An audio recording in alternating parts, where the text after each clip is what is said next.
สบายดีประเทศลาวดินแดนแห่งความงามของธรรมชาติและวัฒนธรรมอันเก่าแก่ได้รับการขึ้นทะเบียนเป็นแหล่งมรดกโลกจากองค์การยูเนสโกถึง3แห่ง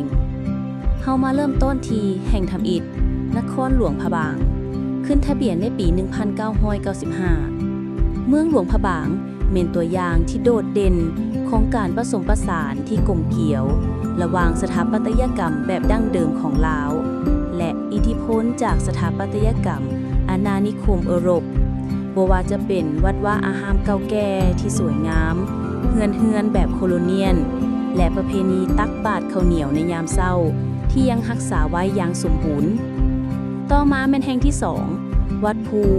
และกลุ่มสิ่งก่อสร้างที่เกี่ยวข้องกันภายในภูมิสันฐานวัฒนธรรมจำปาสักขึ้นทะเบียนในปี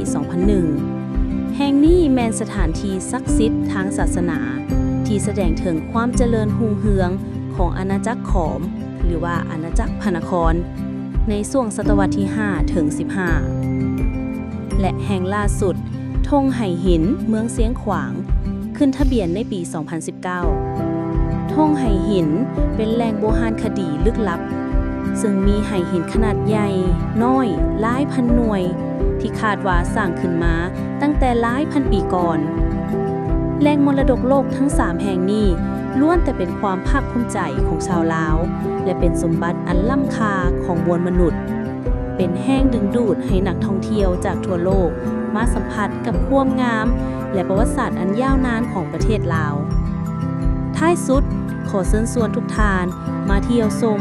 และร่วมกันอนุรักษ์รักษามรดกอันล้ำค่าเหล่านี้ไว้ให้ยืนยงถ้าท่านมักวิดีโอแบบนี้ฝากกดไลค์กดติดตามเด้อขอบใจ